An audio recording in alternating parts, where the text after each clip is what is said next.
केंद्रीय मंत्री चिराग पासवान को उस समय सबसे बड़ा झटका लगा जब उनकी सबसे प्रिय कैंडिडेट भोजपुरी फिल्मों की आइटम क्वीन कही जाने वाली सीमा सिंह का नामांकन रद्द हो गया। हालांकि चिराग पासवान के लाख कोशिशों के बावजूद भी उनका नामांकन वापस नहीं हुआ और नामांकन रद्द होने के बाद चिराग पासवान बिना चुनाव लड़े ही एक टिकट मरौड़ा का हार गए हैं। नमस्कार, मैं हूं संजीव और आप देख रहे हैं आप तक न्यूज। अगर आप हमारे चैनल पर नए हैं तो चैनल को जरूर सब्सक्राइब कर लें। बता दें, केंद्रीय मंत्री चिराग पासवान भी अपने सबसे प्रिय उम्मीदवार यानी सीमा सिंह को नामांकन से वापस नहीं ला पाए और सबसे बड़ा झटका लोजपा रामविलास को लग गया। आपको बता दें कि 2025 के विधानसभा चुनाव में चिराग पासवान की पार्टी लोजपा रामविलास को एनडीए की तरफ से 29 सीटें दी गई थी, जिसमें मढ़ौरा की सीट सबसे हॉट सीट मानी जा रही थी। लेकिन कुछ तकनीकी खामियों की वजह से चिराग पासवान की उम्मीदवार सीमा सिंह को सबसे बड़ा झटका लगा। आपको बता दें कि बिहार चुनाव 2025 की सियासी जंग में आज एक सबसे बड़ी खबर सामने आ रही है। लोजपा रामविलास के प्रमुख चिराग पासवान, जो हाल के दिनों में एनडीए के पोस्टर बॉय के रूप में उभरे हैं, उनके लिए आज का दिन किसी झटके से कम नहीं रहा। चिराग पासवान की पार्टी से चुनाव लड़ रही सीमा सिंह का नामांकन रद्द कर दिया गया है और चिराग खुद भी इस नामांकन को बचाने में असफल साबित हुए।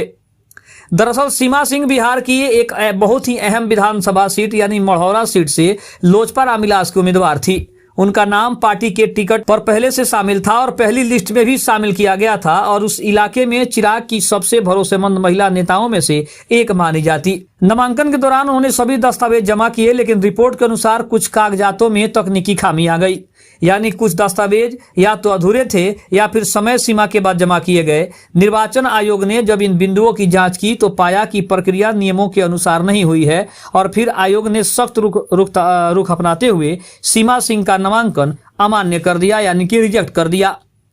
अब नामांकन रद्द होने की खबर मिलते ही चिराग पासवान ने खुद इस मामले में दखल दिया। सूत्रों के मुताबिक उन्होंने संबंधित अधिकारियों से बातचीत की, दस्तावेजों की दोबारा जांच की मांग की और यहां तक कि वकीलों की टीम भी लगाई।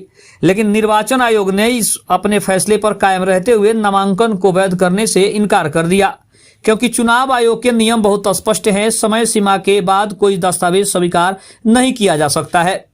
अब इस पूरी प्रक्रिया में चिराग की छवि एक ऐसे नेता की दिखी जो अपनी टीम के साथ खड़ा रहता है, लेकिन सिस्टम के नियमों के आगे उनकी भी एक हद तक सीमा है और उस सीमा को वो लांघ नहीं सकते हैं। ये बात चिराग पासवान भी अच्छे से जानते हैं। अब सवाल ये उठता है कि सीमा सिंह का नामांकन रद्द होना इतना बड़ा मुद्दा क्यों बन गया। दरअसल जिस सीट से सीमा सिंह चुनाव लड़ रही थी वह लोजपा रामविलास की काफी मजबूत पकड़ वाली सीट मानी जा रही थी। पिछले कुछ महीनों से वे इलाके में लगातार जनसंपर्क भी कर रही थी और महिला मतदाताओं में उनकी खास लोकप्रियता भी थी। आपको बता दें कि सीमा सिंह भोजपुरी फिल्मों की आइटम क्वीन कही जाती है और भोजपुरी के कई सारे फिल्मों में उन्होंने अपने आइटम नंबर से लोगों को अपना दीवाना बनाया था। जब से उन्होंने लोजपा रामविलास ज्वाइन किया था तब से ही यह कयास लगाया जा रहा था कि आने वाले विधानसभा चुनाव में लोजपा रामविलास उन्हें टिकट देगी, क्योंकि चिराग पासवान की काफी करीबी दोस्त भी मानी जाती थी सीमा सिंह, क्योंकि कहीं ना कहीं चिराग पासवान भी कभी बॉलीवुड में काम करते थे और उस हिसाब से देखा जाए तो दोनों जो है कि वो फिल्मी दुनिया से ताल्लुक रखते थे और इसीलिए सीमा सिंह और चिराग पासवान का काफी अच्छा कॉम्बिनेशन भी माना जा रहा था।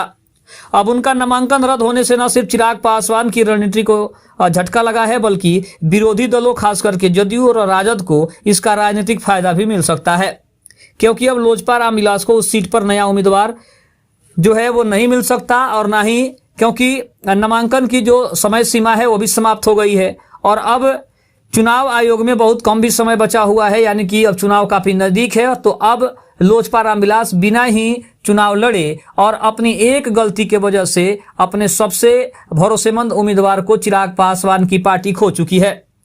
अब विपक्ष ने इस पूरे मामले पर चिराग पासवान को घेरना भी शुरू कर दिया है।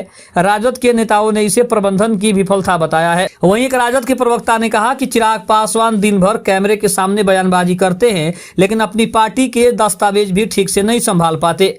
वहीं जदयू ने भी निशाना साधते हुए कहा कि लोजपा रामविलास के पास संगठन का अनुभव नहीं है, सिर्फ शोबिज पर भरोसा है। इन बयानों से साफ है कि विरोधी दल इस मामले को सियासी हथियार के रूप में अब इस्तेमाल करने लगे हैं।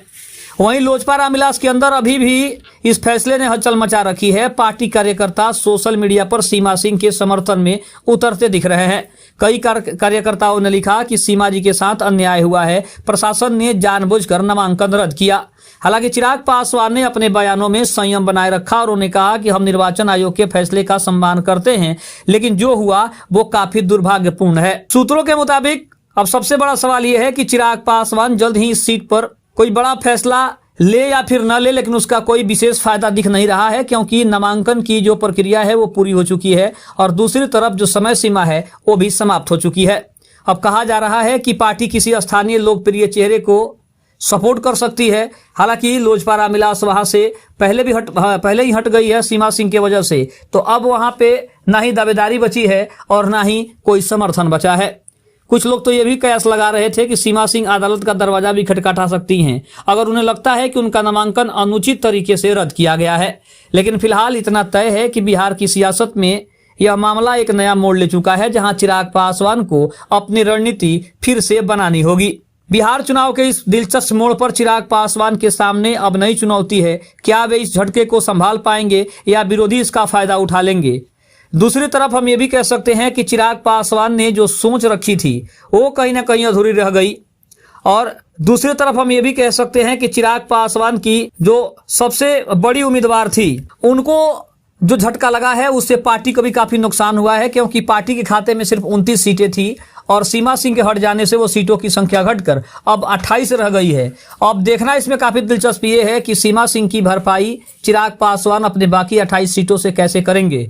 ये तो काफी दिलचस्प है और आने वाले समय में इसका पता चलेगा। लेकिन एक बात तो स्पष्ट है कि कहीं ना कहीं सीमा सिंह की भी इसमें कहीं ना कहीं गलती है, क्योंकि उन्हें भी पहले अपने दस्तावेजों को अच्छे से देखना चाहिए था, खंगालना चाहिए था, जो कमियां थी उसको दूर करना चाहिए था। और अगर ऐसा पहले ही हो गया होता तो शायद आज सीमा सिंह चुनावी मैदान में खड़ी होती और जीत की प्रबल दावेदार भी होती, क्योंकि मढ़ौरा में जिस तरह का माहौल सीमा सिंह ने बनाया था उससे ये कयास लगाया जा रहा था कि लोजपा रामविलास का जो टिकट है, एक टिकट पहले से कन्फर्म है कि वहां जीत लोजपा रामविलास यानी चिराग पासवान की होगी, क्योंकि दूसरा कोई भी उम्मीदवार उनके टक्कर में कहीं दिखाई नहीं दे रहा था। दूसरी तरफ हम ये भी कह सकते हैं कि सीमा सिंह को चिराग पासवान ने बड़ी रणनीति के तहत मैदान में उतारा था। वो न सिर्फ पार्टी का चेहरा बनने जा रही थी बल्कि स्थानीय महिलाओं के बीच बेहद लोकप्रिय भी थी। अब दूसरी तरफ गांव-गांव में उन्होंने कहा भी था कि हम चिराग जी का हाथ मजबूत करेंगे, लेकिन अब उसी चुनावी जोश के बीच सब ठंडा पड़ गया है। नामांकन के समय कागजातों में हुई एक छोटी सी गलती अब पार्टी के लिए बड़ी परेशानी बन गई है।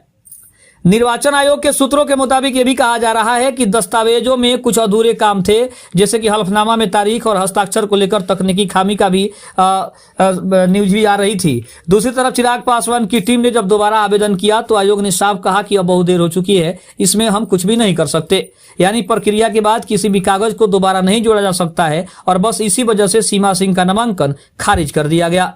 खबर आपको कैसी लगी कमेंट में जरूर बताइएगा। चैनल पर नए हैं तो चैनल को जरूर सब्सक्राइब करिएगा। तब तक के लिए धन्यवाद। जय हिंद, जय भारत।